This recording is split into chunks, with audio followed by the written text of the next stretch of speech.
That day, I was sitting in the kitchen, clutching a mug of cold coffee, trying not to smash everything to hell. Damn it, it was just pure hell. My boyfriend, Zach, was sleeping with my mother. My own damn mother. And with me, too, of course. Until that day, I thought we were, like, the perfect couple. 6 months we lived like in some damn dream. Parties, passionate nights, smoking joints on the roof of his truck. And now this crap. I saw them. In our bed. I didn't scream, didn't throw plates, just walked out, like in a fog, and sat there in the coffee shop where I worked part-time, trying to figure out how my life turned into such a nightmare. It all started last summer. I was finishing my 3rd year at college, graphic design, freelancing on the side, making logos for random startups. I met Zach at a bar where I'd popped in with a friend after turning in a project. He was there with a bunch of his buddies, tall, with a dragon tattoo on his arm, in a ripped t-shirt, with that smirk that set my insides on fire. He came up to me with some dumb jab about my drink. You seriously drinking that pink crap? I snorted, he laughed, and by the end of the night, we were making out by the exit while the taxi honked like crazy. We started hanging out. Zach was like a storm, 24, a car mechanic, always covered in grease, but with hands that made me melt. We could talk all night, smoke on the roof of his beat-up pickup, then make love until morning. Sex with him was like a wildfire, rough 1 minute, tender the next, sometimes so intense I'd scream, and the neighbors would bang on the walls. I fell for him like an idiot. Thought he was the one. We lived at my place, a tiny studio near campus. Days, I worked on projects. He fixed cars. Evenings, we'd crash on the couch, scarf down pizza, and watch random crap. Sometimes he'd bring beer, I'd grab wine, and we'd get drunk, laugh our asses off, then end up in bed again. 6 months flew by like one damn day. Then she showed up. My mother. I hadn't seen her in 2 years. She lived in Chicago, dealing with some real estate stuff. We were never close, but we didn't fight either. Just different. She called a day before, said she'd be in town for business and wanted to stop by. I wasn't thrilled, but damn, she's my mom. I told her to come, stay a couple of days. When she walked in, I nearly choked. She looked like a damn star. Tall, dark hair, in a dress that hugged every curve. Me, I'm blonde, lightly tanned, more like a California girl, her. She was like something off a runway. Zach, sprawled on the couch, froze when he saw her. I didn't think much of it then, but now I know. That was the first red flag. She started acting like she owned the place. Scattered her clothes everywhere, talked nonstop, joked with Zach like they were old friends. I was pissed, but kept it together. Didn't want to make a scene. And Zach, that bastard, played along. Laughed, poured her wine, carried her suitcases. I thought he was just being polite. God, was I wrong. A couple of days in, I noticed they were getting too cozy. I'd leave for classes or a client meeting, and they'd be chatting in the kitchen, drinking coffee, giggling over some bullshit. Once, I came back early. She was in his t-shirt, claiming she spilled wine. I swallowed it, but inside, I was boiling. And then I caught them. Not right away, but I already felt something was off. One evening, I came home drained, deadline, professor riding my ass, plus a shift at the coffee shop where I did their social media designs. I just wanted to crush. I walk in, and they're in the kitchen, drinking whiskey, and she, damn it, is sitting on the table, him standing so close I nearly lost it. Oh, you're back already. She chirped, like nothing was wrong. Zach jumped back like he'd been shocked. I didn't say anything, but inside, I was screaming, what the hell? I started watching them. She stayed longer than she said her couple of days stretched into a week. Zach got twitchy, avoided my eyes, and she was glowing, strutting around in silk robes that barely covered her ass, catching his gaze. I saw how he looked at her. It made me sick, but I still thought I was overthinking it. Until it happened. I came home early, client canceled a meeting, and I decided to plan a night for us. Tacos, wine, romance.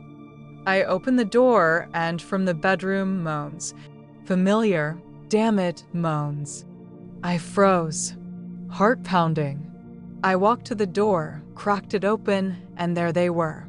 Zach and my mother, on our bed. Her on top, hair spilling over her shoulders, his hands on her hips. I couldn't breathe, just stood there like an idiot watching. I turned and left. Didn't scream, didn't break anything, though I wanted to trash the whole place. Walked out, got in my car, and drove to the coffee shop where I worked. Sat there, sipped coffee, and thought, how the hell did I get here? That evening, I stayed at the coffee shop until closing. The waitress, who knew me from shifts, gave me side-eye, like, what the hell are you still doing here? But I didn't care. I drank coffee, long gone cold, and replayed that scene in my head. Zach, my mother, our bed. Damn, I didn't even know who I hated more. Him for being such a scumbag, her for being such a bitch, or myself for not seeing it all crash into hell. I didn't cry, tears felt stuck somewhere inside. Just sat there, wondering what to do next. I got home at dawn. The car was parked outside, keys jangled in the silence as I opened the door. The apartment was empty, no Zach, no her. The bed was made, like nothing happened, but I couldn't look at it. Grabbed a pillow, a blanket, and crashed on the couch. Couldn't sleep. Every time I closed my eyes, I saw them. His hands on her. Her moans. Damn it, it was like a knife slicing through my heart. The next day, I dragged myself to college, though it was pointless. The professor droned on about design composition while I doodled black spirals in my notebook, thinking about how to keep going. Zach didn't call, didn't text. I wasn't going to either. But my mother, she texted, "Around noon, we need to talk. I'm at the hotel, come over." I nearly threw my phone at the wall. Talk? Seriously? After she was screwing my boyfriend? But something clicked. I wanted to know why. Wanted to hear how this bitch would explain it. The hotel was downtown fancy, with mirrored elevators and a marble lobby. She always loved places where she could show off. I walked into her room, and there she was, in a silk robe, sipping wine, like it wasn't her daughter who just caught her with her boyfriend. Sit down, She said, like I was there for a business meeting. I stayed standing, arms crossed. Spit it out, I snapped. She started slow. Said she didn't mean for it to happen. Said Zach was the one chasing her, and she, get this, couldn't resist. You don't understand. She said, staring at the floor. I'm not young anymore, and he looked at me like I could still drive someone crazy. I nearly laughed from rage. Seriously? That's her excuse? She wanted to feel wanted? I stayed silent while she rambled on about loneliness, about how hard it is at her age when everyone sees you as just some old lady. You're my mother, I finally spat out. What the hell were you doing with him? She went quiet, then looked at me, and there was something in her eyes, not remorse, no. More like defiance. You think he was loyal to you? She said. He's just a guy, sweetie. They're all like that. I felt my blood run cold. Was she seriously making me the bad guy? I turned and left, slamming the door so hard the glass vase on the table shook. Back home, I started noticing things I'd missed. his t-shirt she accidentally wore, her perfume on his jacket. Damn it, it probably wasn't their first time. I remembered how they whispered in the kitchen, how she casually put her hand on his shoulder. It was all right in front of me, and I was too blind to see it. A couple of days later, Zach showed up, called while I was at the coffee shop, messing with their Instagram. I didn't want to answer, but he kept calling like a maniac. Finally, I stepped outside, pressed the phone to my ear, and barked, "What do you want?" He started mumbling that it wasn't what it seemed, that he didn't mean to, that she provoked him. Seriously? I cut him off. You were screwing my mother, and now you're telling me this? He went silent, then muttered something about going to his parents, needing to think. I hung up and nearly smashed my phone on the pavement. I tried to move on, went to classes, turned in projects, smiled at coffee shop customers, but inside, I was burning. Friends noticed I was off, but I didn't tell anyone. I was too ashamed. How do you even say your boyfriend's sleeping with your mom? I couldn't even tell my best friend, the one I shared everything with. Just stayed quiet and beat myself up for letting this happen. Then she texted again. My mother. I'm leaving tomorrow. Let's meet. I didn't want to. Damn, I really didn't want to. But something pulled me. Maybe I hoped she'd at least apologize. Maybe I wanted to spit in her face. I don't know. I agreed. We met in a park near campus, her in her designer sunglasses, me in jeans and a hoodie, like we were from different worlds. She started talking, but I wasn't listening. I just looked at her and thought, How? How could you? She said it was only twice. 2 damn times. First, when I was on a night shift, they got drunk, and it happened. Second was the one I saw. It won't happen again. She swore. I'm leaving. I'll leave you alone. I didn't mean to hurt you. She said, and I nearly screamed. Didn't mean to? Then why the hell did you do it, bitch? I walked away without a word, grabbed coffee at the shop, got in my car, and drove home. The apartment reeked of her perfume, and I opened every window to air it out. But the smell lingered, like a reminder that everything I had was shattered to hell. Those days were like a fog. I'd get up, drink coffee at the shop where I worked, drag myself to classes, stare at my laptop without a clue what was going on. Evenings, I'd come back to the apartment, which felt like someone else's. The bed stood there like a damn accusation. I couldn't look at it, slept on the couch, but even there, sleep wouldn't come. Zach and my mother. Their moans in my head. Damn it, I hated them. But most of all, I hated myself for not seeing it all fall apart. She left, like she said she would. I didn't see her off, didn't answer her texts. I'm at the airport. I'm sorry, call me when you're ready. Sorry? Seriously? She tore my life to pieces, and now she wants me to feel sorry for her? I deleted her messages, but every word burned like acid. Zach was gone too. After that call where he spewed crap about it was her, he went silent. Heard he ran off to his parents in some nowhere town an hour away. Good riddance, I thought, but it still burned inside. I loved him, like an idiot, and he stomped all over it. Not with some random girl, but with my mother. It was like a knife in the back. I tried to hold it together. Took on more freelance gigs, worked on designs until midnight to avoid thinking. At the coffee shop, I smiled at customers, though I wanted to scream. But I had breakdowns. Dropped a mug during a shift once. It shattered on the floor, and I stood there, staring at the pieces, thinking, that's me. Broken. Then he showed up. Zach. 2 weeks into this nightmare. I was at the coffee shop, wrapping up a shift, when he walked in same ripped t-shirt, same dragon tattoo, but looking like he'd been run over. Circles under his eyes, hair a mess. We need to talk. He said, voice shaking. I wanted to tell him to get lost, but I just nodded. We went outside, sat in my car, the same one I fled to when I caught them. He started spouting some bullshit. Didn't know how it happened. Said my mom hooked him, he was drunk, and it all spiraled. It was only twice. He said, staring at the floor. I gripped the steering wheel until my knuckles turned white. You were screwing my mother. Zach, I said, my voice like ice.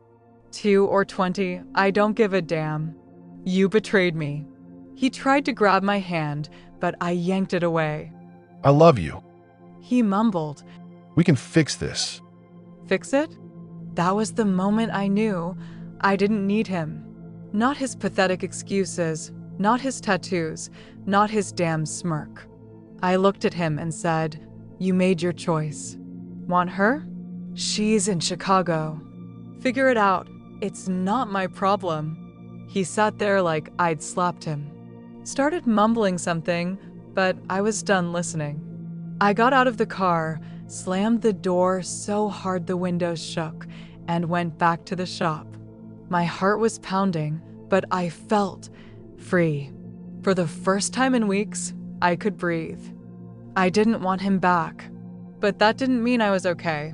A couple of days later, she texted again. My mother, I know you hate me. Let me explain. I wanted to delete it, but something snapped.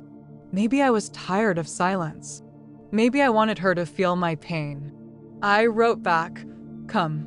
But if you start spouting crap, I'm gone. We met in the park where we'd been before.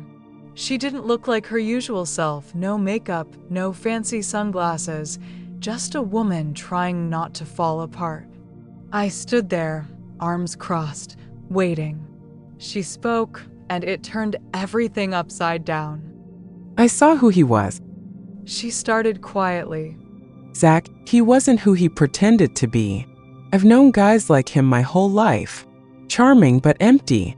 He'd cheat on you left and right, break your heart. I frowned, not getting it. She went on. I did a terrible thing, but I wanted to show you who he was before you wasted years on him. I knew you were strong, that you wouldn't forgive. And I used that. She stopped, staring at the ground. I don't expect forgiveness, but I wanted to protect you, in my own way. I stood there, stunned. Are you serious? You were banging him to save me? It was so wild, so disgusting, I didn't know whether to scream or laugh. You could have just told me. I yelled, you're my mother. Damn it, not some schemer from a soap opera. People in the park turned to look, but I didn't care. You ruined everything. You could have warned me, but instead, you climbed into my bed with him. She stayed silent, head down. Then she said softly, I know, I messed up, but I saw how in love you were. You wouldn't have believed me. I walked away without another word, got in my car, grabbed coffee at the shop, and drove home. My head was a mess. I hated her for what she did. But deep down, a thought crept in. What if she was right? What if Zach really was like that? I remembered how he flirted with waitresses, how easily he fell for her charms. And still, her actions were vile. She could have found another way. Anyway, damn it, but that. After that park confrontation, I felt like I'd been wrung out and tossed aside. My mother's words that she was saving me from Zach spun in my head like a broken record. Was it true? Or just her damn excuse to justify her betrayal? I didn't know and didn't want to dig. All I wanted was to crawl out of this hell and breathe again. I got back to the apartment, stared at the bed that still stood like a damn reminder, and decided enough was enough.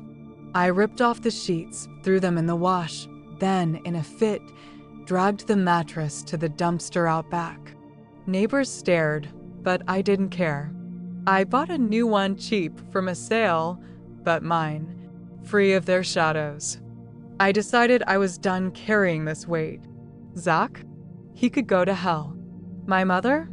I wasn't ready to forgive her, but I didn't want to lug around this hatred like a chain around my neck either. I didn't block her number like I'd planned, but I didn't answer her texts either. They came a couple of times short, like, "How are you doing?" or "I'm in Chicago, all good." I'd read them, scoff, and put the phone down. Maybe one day we could talk without this lump in my throat, but right now I needed to get back on my feet. School became my lifeline. I signed up for a motion design course I'd been putting off and took on a big project, an animation for a startup aiming to blow up on social media. I'd stay up all night sketching storyboards, picking color palettes, listening to lo-fi through my headphones. It was like therapy. Every frame, every line pulled me out of the dark. At college, I started hanging with classmates again, going to workshops, even gave a presentation at a seminar. My professor, who usually ripped everyone apart, said, "You've come alive." And I realized, yeah, damn it, I have. The coffee shop where I worked part-time became more than a job. It was part of my new life. I took on extra shifts, not just for cash, but to be around people, their chatter, laughter, even the barista's dumb jokes about my artistic chaos on the table. One day, I broke another mug, spilled coffee, dropped it, and it shattered on the floor. My coworkers laughed, and I did too, and that laughter felt like air. I started hanging out with them after shifts, going to bars, drinking cheap beer, dancing to some pop crap. One night, I caught myself thinking, I'm smiling. Not for show, but for real. Zach texted a couple of months later. I was in my car, driving back from college. When I saw it, "Can we meet?" There was no anger, just emptiness. I replied, "Why?" He started spewing crap about shame, how he'd realized everything, how he wanted to make it right. I read it and deleted it, not because I hated him, but because he didn't matter anymore. I didn't reply. Let him live with it. Things with my mother were trickier. 6 months later, she texted again. Just, "How are you?" I stared at the screen for a while before answering. Wrote, "Fine. You?" She replied that she was in Chicago, still doing her business, same old stuff. No apologies, no drama. We texted a couple of times, short, dry, like strangers who once knew each other. One time, she sent a photo, a sunset over a lake, no caption. I sent a smiley back. It wasn't reconciliation, but it wasn't war either. We just existed in parallel worlds, and that was okay with me. I didn't invite her over, she didn't push. Maybe that's how it's supposed to be. The apartment stopped being a cage. I got new bedding, bright, with a goofy cactus pattern, hung my own artwork on the walls, even printed one on canvas. Rearranged the furniture, added a couple of plants that, shockingly, didn't die. It was my space now, not a museum of betrayal. The coffee shop became a second home. I started running their Instagram full-time, making stories, designing posts, and customers started coming in because of that cool design girl. It felt like a small victory. I started going out more. Hung with coworkers, hit parties, drank wine on rooftops, laughed until I cried. One night, standing on a balcony with a friend, staring at the city lights, I spilled everything about Zach, my mom, the screaming in the park. She listened, jaw dropped, then said, "Damn, that's like a thriller, but you're a beast for getting through it." I smiled. Yeah, I got through it. I don't know what Zach's up to. Maybe he's still at his parents'. Maybe he found some new girl to screw over. I don't care. My mother's in Chicago, living her life, and I stay out of it. Heard from my aunt she's got some new guy. but I didn't ask for details. Me? I'm studying, working, dreaming. I launched my first big project, an animation that got tons of likes online. I'm planning a trip to California to see the ocean. And I know that no one, not a guy, not even my own mother, will ever take me away from myself again.